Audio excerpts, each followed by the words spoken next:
इधर उधर की बातों में अपने समय को बर्बाद मत करो। आप लोग फ्री में आ गए क्या? यहाँ पैसा लगा कि नहीं लगा? बोलो, जम के बोलो।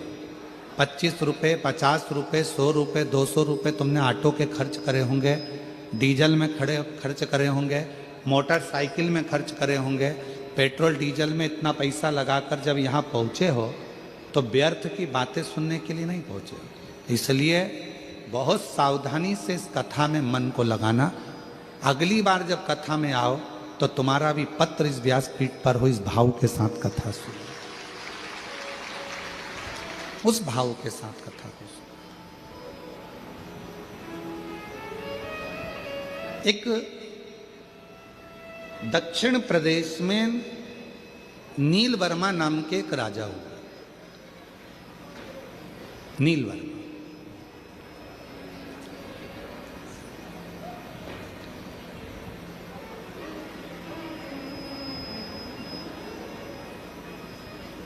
क्षेत्र का निरीक्षण करते थे, राज्य का पालन करते थे, और उस राज्य के पालन में एक दिन वो मृगा करने के लिए वनगमन को गए, शिकार करने के लिए गए।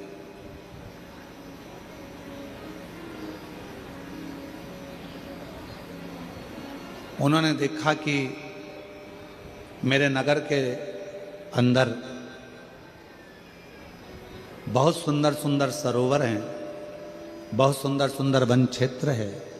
उस वन क्षेत्र में जब वो भ्रमण करते करते करते करते करते पहुंचे तो उन्होंने एक सरोवर देखा, जिस सरोवर के तट पर एक बहुत सुंदर भगवान शंकर की साधना कर।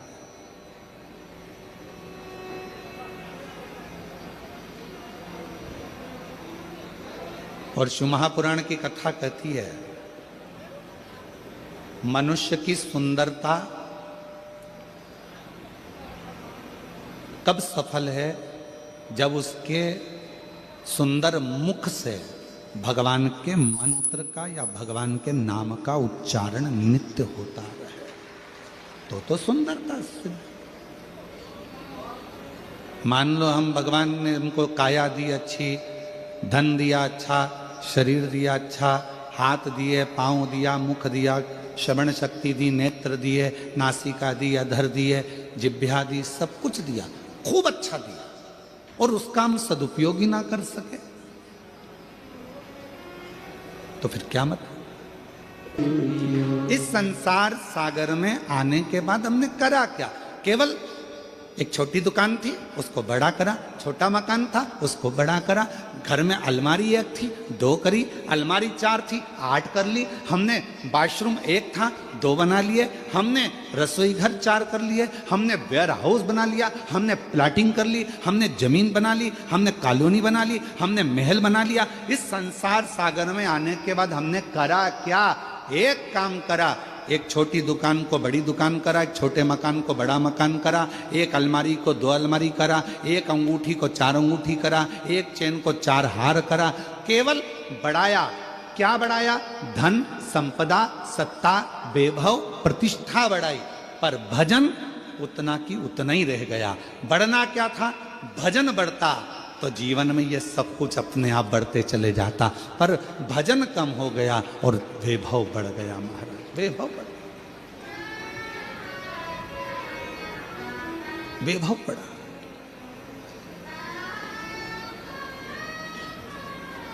नील वर्मा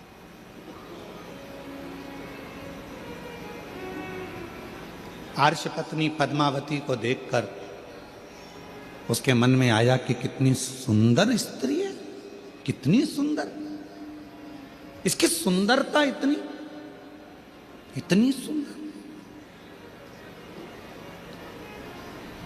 पर कुछ भी हो, इसको तो अब मुझे अपना बनाना है। सुंदरता देखकर आर्ष पत्नी को अपना बनाने के लिए नीलवर्मा लग गया और राजा नीलवर्मा ने उसको बनाने के लिए एक बार जाकर उसके पीछे पीछे पीछे पीछे गया तो मालूम पड़ा ये तो पत्नी है किसी की, फिर भी सुंदर है, मैं इसको अपना बनाऊंगा। राजा ने उसको रोक लिया बीच मार्ग में, बीच मार्ग में रोका और रोककर कहा कि मैं तुम्हें अपना बनाना चाहता हूं, अपने पति को त्याग दो, मेरी बन जाओ। अर्श पत्नी पद्मावती ने हाथ जोड़कर कहा कि मैं अपने पति का सम्मान करती हूं, आदर करती हूं, उसको मान सम्मान से मैं परमेश्वर मानती हूं और मैं आपकी ओर देखना भी पसंद नहीं करती। इतना तो सुनना था। नीलवर्मा राजा को क्रोध आ गया, इतना क्रोध नीलवर्मा राजा को आया, इतना क्रोध आया, इतना क्रोध आया। उस क्रोध के बल पर नीलवर्मा राजा ने विचार कर लिया कि अब जितने भी मंदिर हैं शंकर के, सारे के सारे मंदिरों को मैं तोड़वा दूंगा। जब शिव ही नहीं रहेगा, पूजन किसकी करेगी? फिर तो मुझे भजेगी, फिर तो मुझे जानेगी।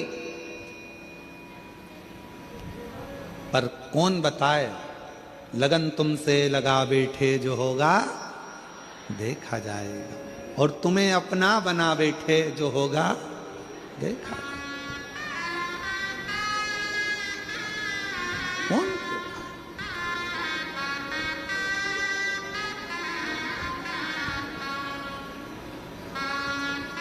धीरे धीरे करते करते वो दक्षिण प्रदेश का राजा नीलवर्मा ने पूरे मंदिर तोड़वा दिए, शिवालय तोड़वा दिए, जितने शंकर जी के ओटले थे, शंकर के मंदिर थे, शंकर के शिवलिंग थे, धीरे धीरे धीरे धीरे धीरे धीरे उसने सब तोड़वा दिया। अब अर्श पत्नी पद्मावती ने विचार करा कि मंदिर गए, शिव का शिवलिंग चले गया, ओटले चले गए, कोई बात नहीं, जाए तो जाए, जाए तो जाए। कई माताएं कहती हैं गुरुजी हमारे गांव में शंकर जी का मंदिर नहीं है। कई माताएं कहती हैं गुरुजी हमारे गांव में शंकर का ओटला नहीं है। कई माता कहती है हमारे गांव में शंकर का शिवलिंग नहीं है। कई माताएं कहती हैं हम उनसे निवेदन करना चाहेंगे, तुम्हारे गांव में मंदिर नहीं है, कोई बात नहीं, तुम्हारे गांव में शंकर जी का ओटला नहीं है, कोई बात नहीं, तुम्हारे गांव में शंकर का शिवलिंग नहीं है, कोई बात नहीं, आप अपने घर में छोटा सा शिवलिंग रखकर भगवान को जल चढ़ाना प्रारंभ करो। एक ना एक दिन शंकर ऐसी कृपा करेंगे कि तुम्हारे घर के ठीक पास में शंकर अपना मंदिर बनवाकर विराजमान हो।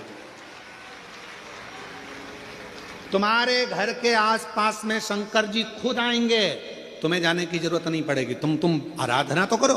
और कई माताएं बैठी होंगी ऐसी, कई माताएं ऐसी बैठी होंगी जो शंकर जी को पानी चढ़ाने के लिए ढूंढती थी, हमारे गांव में शंकर जी आ जाए, हमारे गांव में शिवलिंग हो जाए, हमारे गांव में मंदिर आ जाए, हमारे गांव में कोई मंदिर बन जाए।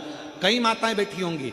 और आज बाबा ने ऐसी कृपा कर दी, जिस गांव में एक मंदिर नहीं था, बाबा की कृपा से उस कॉलोनी में, उस गांव में भगवान ने खुद आकर विराजमान होकर जल ग्रहण किया। शिव ने स्वयं जल लिया।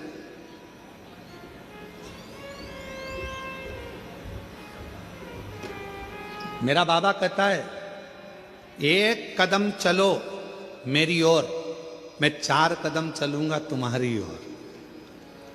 4 कदम।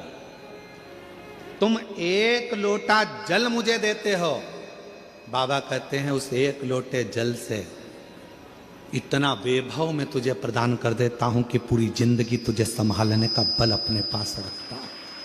पूरी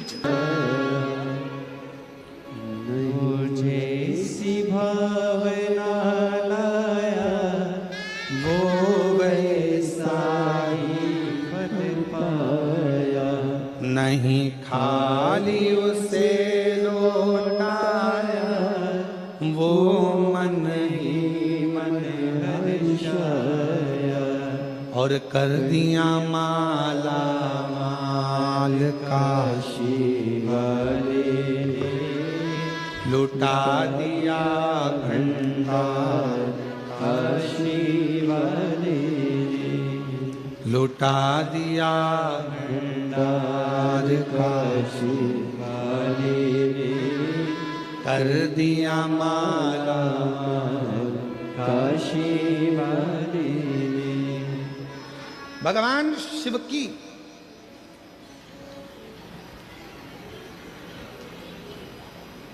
हमारे बीच में किन्नर समाज से भी मेरी जीजी आई हुई हैं, बहुत बहुत साधुवाद।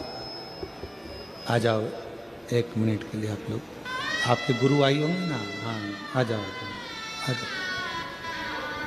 इन लोगों को भी साधुवाद बड़ा भाव से, शिव की कृपा से इनका निर्माण और शिव की कृपा से ही इनके ऊपर गया साधु का। जब भी छत्तीसगढ़ में आसपास क्षेत्र में कथा होती है तो इन दीदियों का आना आगमन होता है और बड़े भाव से ये लोग पधारती हैं, हृदय से शिव महापुराण की कथा को श्रवण करती हैं। एक बार जोरदार ताली बजाकर इनके लिए साधुवाद है। साधु शिव तत्व है। प्रसन्नता का विषय होना चाहिए कि आज संपूर्ण देश शिव महापुराण की कथा से लाभान्वित हो रहा है। देवे कई लोग कहते हैं हमारे गांव में मंदिर नहीं है, कोई कहता है हमारे गांव में शिवलिंग नहीं है, कोई कहता है हमारे गांव में शंकर का ओटला नहीं है, कोई कहता है हमारे गांव में शिव प्रतिमा नहीं, शिवलिंग नहीं। मेरी जीजियों, अपने घर में छोटा सा शिवलिंग रखकर उसकी आराधना करना प्रारंभ करो। धीरे धीरे धीरे धीरे अपने आप तुम्हारे गांव में, तुम्हारे मोहल्ले में, तुम्हारी कॉलोनी में, तुम्हारे नजदीक में शंकर का मंदिर बनकर ही रहेगा। शिव तुम्हारे करीब में आकर ही रहेगा। आप भजो तो,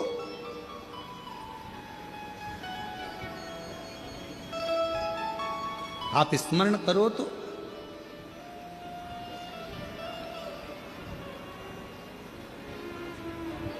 नील वर्मा ने सारे मंदिर तोड़वा दिए राजा ने, और राजा नील वर्मा ने सारे मंदिर तोड़वा दिए, शिवलिंग तोड़वा दिए, मंदिर हटवा दिए, होटले हटवा दिए। आर्षपत्नी पद्मावती एक कुंड के पास बैठ गई, मिट्टी का पार्थिव शिवलिंग का निर्माण कर रही। पार्थिव शिवलिंग का निर्माण, और पार्थिव शिवलिंग का निर्माण करते करते करते करते वो आराधना में जो डूबी, साधना में डूबी, जो साधना में डूब गई, इतने में आ गया राजा नीलवर्मा। जैसे ही राजा नीलवर्मा आए, उन्होंने देखा कि ये पद्मावती तो वापिस शिव की आराधना में लग गई। अब शिवलिंग नहीं है, शिव प्रतिमा नहीं है, मंदिर नहीं है, ओटले नहीं है, शंकर का कहीं शिवलिंग नहीं है, तो इसने तो पार्थिव लिंग का निर्माण करना प्रारंभ कर दिया। पार्थिव लिंग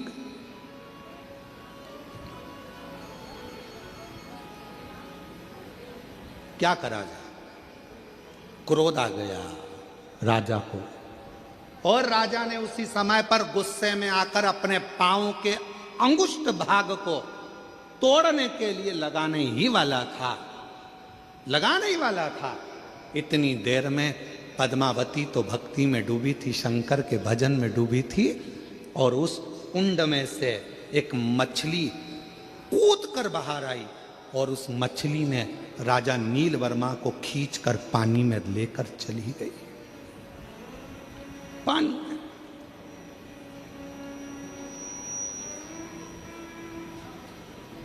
जैसे ही वो मछली अंदर लेकर गई, राजा का शरीर एक डुबकी लगाकर वापस बाहर आया तो शरीर था तो ठीक, पर जब राजा अपने घर पर गया तो शरीर कंपायमान होने लगा, कंपित होने लगा, शरीर में कंपन उत्पन्न होने लगा। राजा सही से खड़े भी नहीं हो सकता था, राजा बैठ भी नहीं पा रहा था, चल नहीं पा रहा था। पूरे नगर में सूचना हो गई कि राजा ने शंकर भगवान का ऐसा अपमान करा है, शिव का ऐसा अपमान करा है कि राजा का शरीर अब कंपायमान हो रहा है, राजा का शरीर श्रेष्ठ नहीं है। मेरी जीजियों, मेरे जीजाओं, मेरी बेटियों, मेरे बेटाओं, मेरे बुजुर्ग माँ बाप, एक बात को याद रखना, बन सके तो जिंदगी में थोड़ा अच्छा करने का प्रयास करो। कोई मंदिर का निर्माण हो रहा है, उसमें हाथ बढ़ाकर काम करने का प्रयास करो। अपने यहाँ कोई अच्छा कार्य हो रहा है, उसमें थोड़ा सा आगे बढ़कर सहयोग करने का प्रयास करो। अपने गांव में कथा हो रही है तो उसमें हाथ बढ़ाकर आगे बढ़ाने का प्रयास करो कि हमारे नगर में, हमारे गांव में, हमारे क्षेत्र में कथा हो रही है, कम से कम शिव ने कृपा तो करी, जो यहाँ कथा हो रही है थोड़ा आगे बढ़कर उसमें प्रयास करो कि भगवान ने अगर तन अच्छा दिया है उसको लगाओ, मन अच्छा दिया है उसको लगाओ, धन अच्छा दिया है उसमें से एक पंखड़ी कथा में लगाने का प्रयास करो, मंदिर में लगाने का प्रयास करो। और अगर ये भी नहीं कर सकते हो तो कम से कम वहां जाकर प्रेम से उसकी आनंदता कर दो कि बहुत अच्छा काम कर रहे हो, बहुत बढ़िया काम कर रहे हो। पर इतना याद रखना, हाथ बढ़ाना, पर कोई धार्मिक आयोजन हो रहा हो तो उसमें अपनी टांग मत अड़ाना। हाथ बढ़ाना पर अपनी टांग मत अड़ाना। क्यों?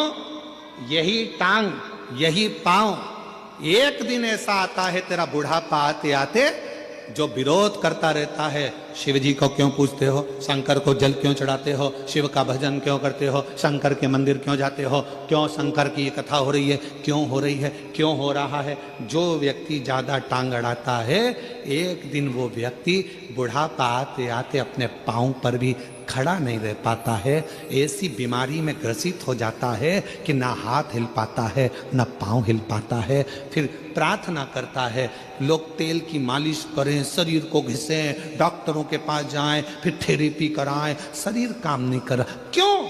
हमने इस शरीर का सदुपयोग नहीं करा।